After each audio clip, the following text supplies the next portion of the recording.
It's Karima here again. Welcome to the Does It Matter? I've been thinking a lot lately about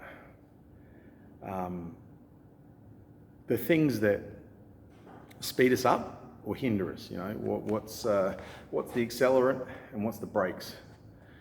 And you've got a lot of time to think nowadays, so it's a handy resource at this point in time. And I observed it for quite a few years. I remember in my 20s, I came from a home of exceedingly, by anyone's standards, exceedingly stark dichotomies. Good focus on education, sports, very healthy in many respects, great food, blah, blah, blah, but some pretty deep abuse as well on my father's part. Shocking. So it was a really literally black and white dichotomies of values. And despite all that, I grew up a really decent kid, pretty ADHD, a little bit hyperactive, but kind. And I stayed that way until my early 20s. And then somewhere between my mid and late 20s, I started to get the bitter and twisted a little bit, and it just gradually grew. And I'm 53 now, and I've long since sorted a lot of that rubbish out, but I've always wondered, how does that happen? How do you weather a pretty tough childhood and come really good for a while and then fall off the tracks? How does that happen? And I've come to the conclusion that when you're young, you're built for resilience. It's like everyone's worried about kids handling this COVID crisis. It's surprising how well kids handled the crisis. I was reading about kids during the Blitz, during the London Blitz, and many of them had to go into the country. Many of them that were still in the city had to endure bombings. Look, many of them have fond memories of running wild in the countryside, and they had terrible fears, and they were constantly worried about their parents, many of whom were at war. But they actually they were a really great generation, and they came pretty good, they came happy. They're the earliest boomers. And they seem to have weathered it surprisingly well. So kids are resilient, and so we have this resilience built into us as children and into our teenage years, and we're building that identity, and we're struggling with our independence and so on and so on. And so it's relatively easy for us to shuck off the wounds of the past and to rise above them. The problem is that's temporary. What I didn't realise at the time was that is temporary. At some point in time, enough people will break your heart, you'll be betrayed, lied to, deceived, you'll make enough dreadful mistakes yourself, that your perspective on both yourself and life will change fairly radically at some point, okay? It doesn't mean you'll turn into a total misanthrope, but your worldview is going to alter at least for a while. And then everything that you shook off as a child, all the negativity, the neurosis that you learned at your parents' knee, because parents are not perfect, they always teach us good things, but they teach us bad things as well.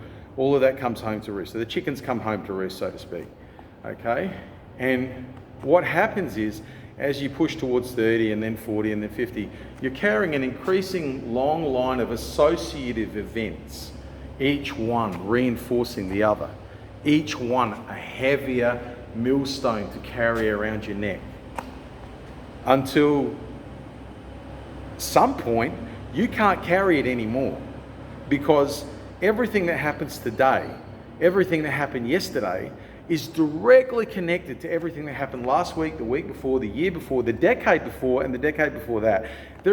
You're carrying the world's longest train of woe. It's a highway of suffering, and you're connected to every kilometre of it.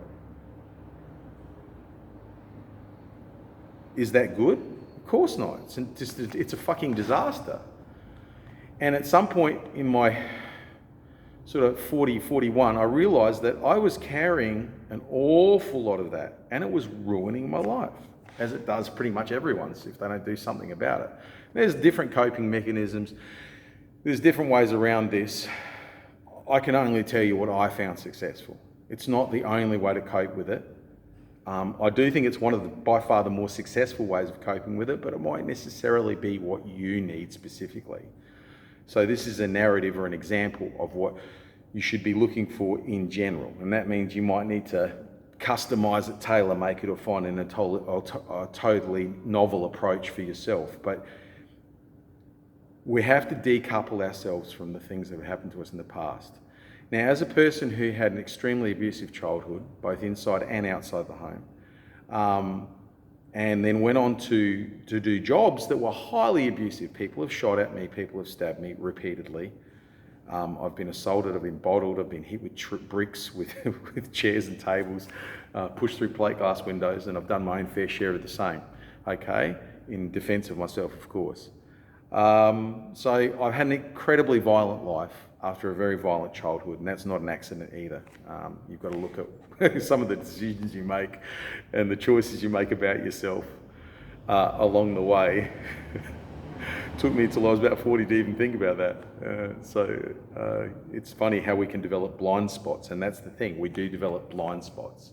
We develop an inability to see what is patently obvious to anyone else who gives your life more than a quick peruse, a quick glance. They can see it a mile away. We tend to choose the same partners. We tend to choose, not always, but often, we tend to choose the same friendship groups. We tend to choose the same occupations. We tend to choose the same directions in life, hoping that somehow our preference will not hurt us the way it hurt us before. And sometimes that can be true. It's worth giving it a go a couple of times, but often it's not true, and you need to make a choice at that point in time. So that's part of decoupling from the past. It's not simply getting rid of old memories and unshackling useless traumas of the past from your present reality. That's so essential, it's not funny, okay? Most of us are like Scrooge, carrying his chains around, carrying these increasingly heavy chains. But not only that, we're also repeating behaviours that keep us attached to those people, to those events, to those places. Now, it's not always possible to completely decouple every person in your life who happens to remember or trigger you with those things. In fact, it's fucking impossible. You can't, especially if they happen to be family members, a spouse. Well, you can get rid of a spouse, but that has consequences often worse than the decoupling. Children, best friends, you love them dearly, but they've really hurt you in the past and you haven't let go of that. You've got to do it. You've got to find your way to let go. Meditation, mindfulness, contemplation, visualization, curating your thoughts, these are all fundamental to letting go. And you can. As a person who was exceedingly vengeful when I was hurt, I've always been a pretty forgiving guy, pretty easygoing. But when people hurt me sufficiently, I would be exceedingly vengeful. I would lasciviously, in exquisite detail, go through how I was going to return the favour, which I often did. And it did not make me happy. It did not improve things. The satisfaction you have from it is exceedingly short-lived. It's fleeting. And you are left a shittier person than you were. And the other person now hates you even more than they did before. Didn't really work out, did it? But we keep doing it. We keep going out with shitty partners, having shitty friends, taking the same shitty jobs, hoping that somehow things will get different. Now, sometimes you have to change. You have to change your attitude to the environment you're in. You have to change your attitude to the spouse you're with, the kids you have, your children, your friends. You have to change your attitude to your workplace in order to make it work. You don't always have a choice to escape it, okay? And in fact, it's not even desirable to escape it because you would simply carry the same issues that you had before with you. The one thing you can't outrun is yourself. So it always comes down to whether you're decoupling from the external events and influences in your life, or you're decoupling from your past and your associations with the past. It always comes down to you. It's you. It's not the other person. It's you. The other person is having their own struggles, and it can be really frustrating to be around someone who's deeply struggling with their own shit, and sometimes being unfair, and sometimes being neurotic and myopic and short-sighted and biased and prejudicial and all the things that we humans do. But you can't focus on that. You have to focus on what you can do. You have to focus on yourself and who you are and what you must be and how you will conduct yourself. It can't be about the other person.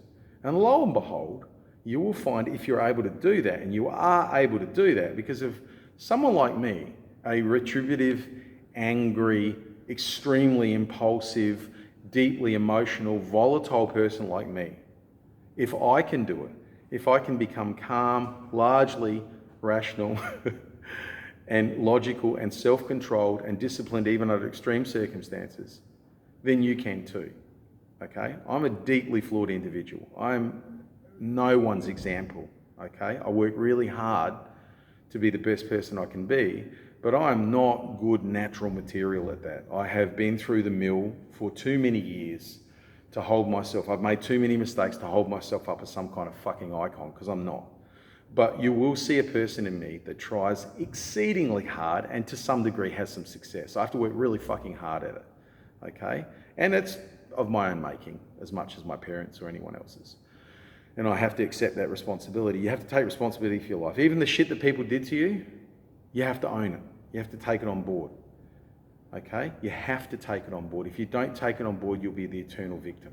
You'll be the eternal victim of your past, of your decisions, of other people's decisions, and you will never have agency.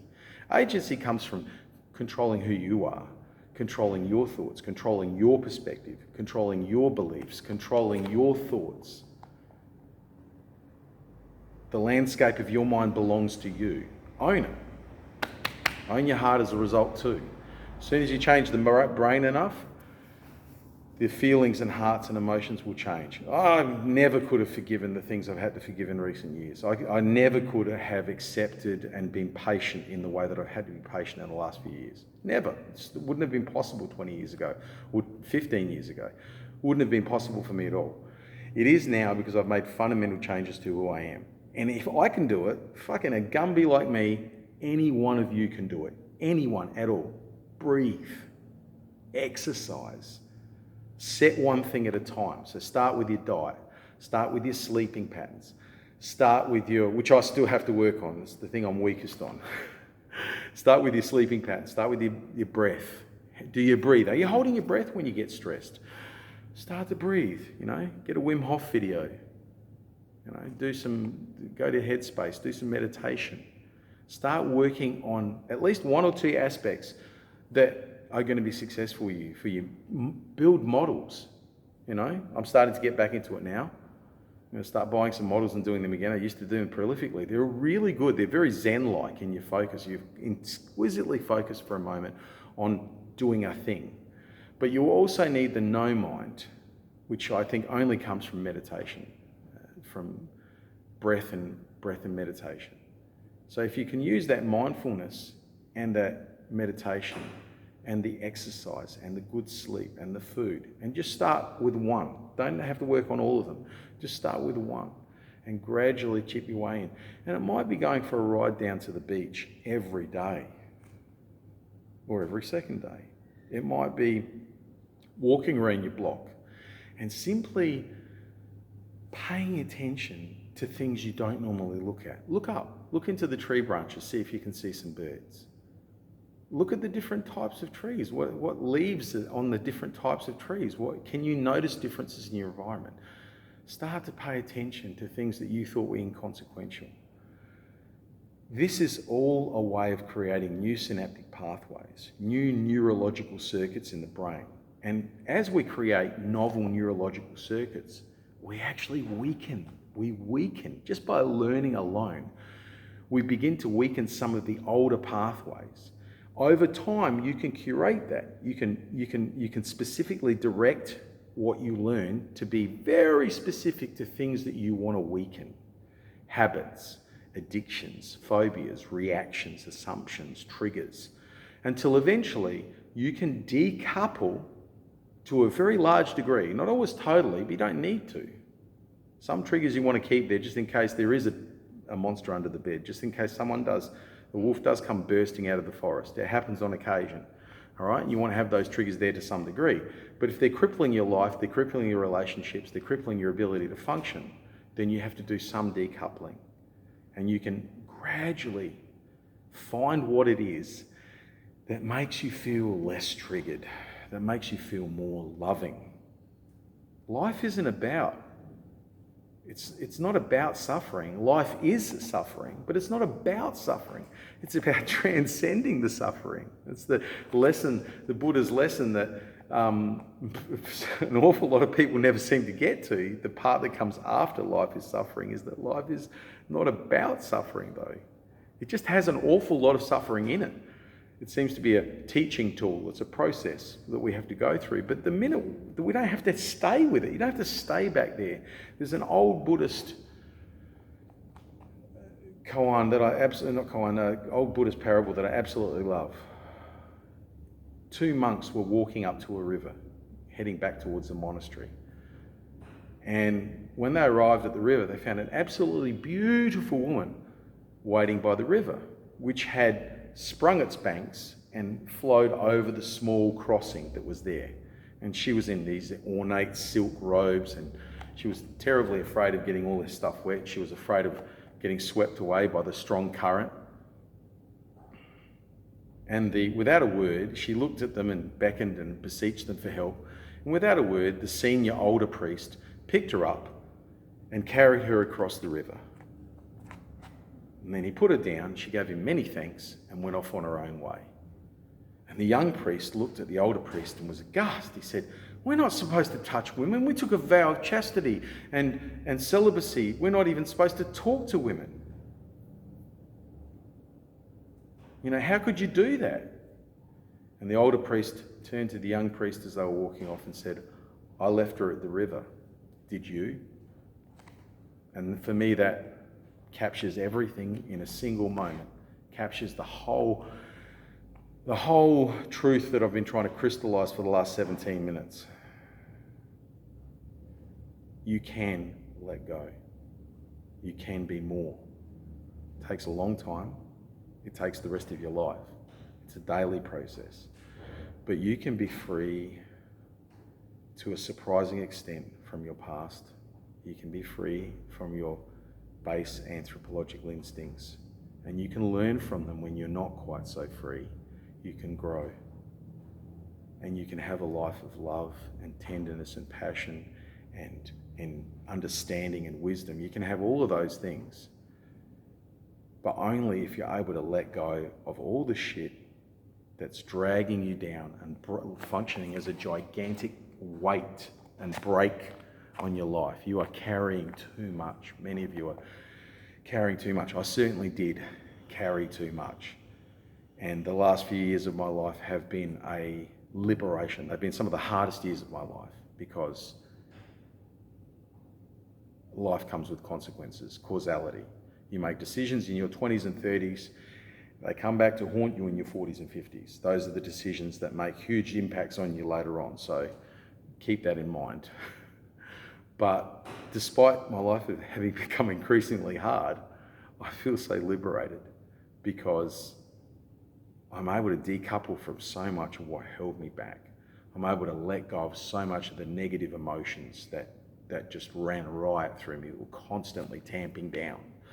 I can just let them go now. I can literally release them and move on. You know, people can be incredibly hurtful to me, really hurt me.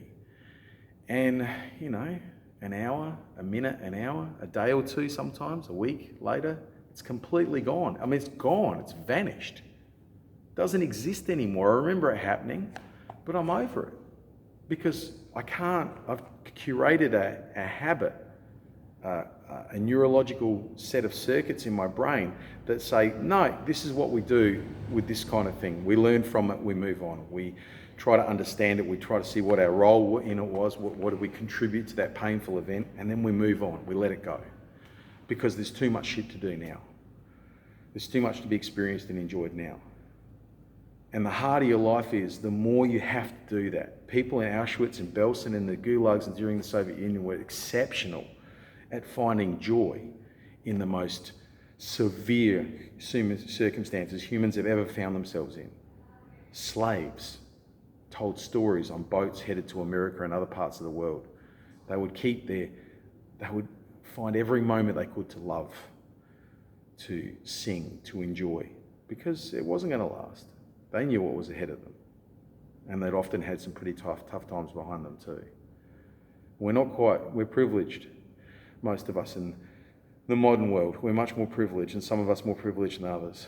And it's worth remembering that in these somewhat tougher times than we've had for a long time.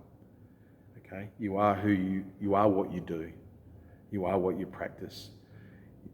The thoughts that most dominate your brain will come to shape your beliefs and associations. They will come to shape your behaviours, whether you want them to or not. So if you're thinking a lot of negativity, expect that to have a requisite influence on your life. If you're thinking a lot of positivity, if you're thinking in a way where you are having the grace to accept what you can't change, fighting to change what you can, and making the most of your life as it is, extracting the marrow out of it. And it's the happiest thing I ever see is when I watch other people extracting from often harder lives than my own, extracting joy, sucking the marrow out of that bone. And they're living hard lives. It's a beautiful, beautiful thing. It's one of the most humans, the philosopher's stone humans, we turn lead into gold all the time. And many of us are so much better at that than we think we are. So be that philosopher's stone. Turn the lead into gold.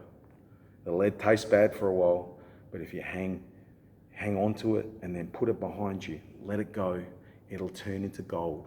Don't carry it with you as a testament to your suffering. Okay? Don't carry that rage. It's not warm, it's acid. It will burn you. Let it go. Find ways to let it go. Your life is not going to be easy. It's never going to stop being hard sometimes. So develop ways to make it bearable and even joyful. See you again.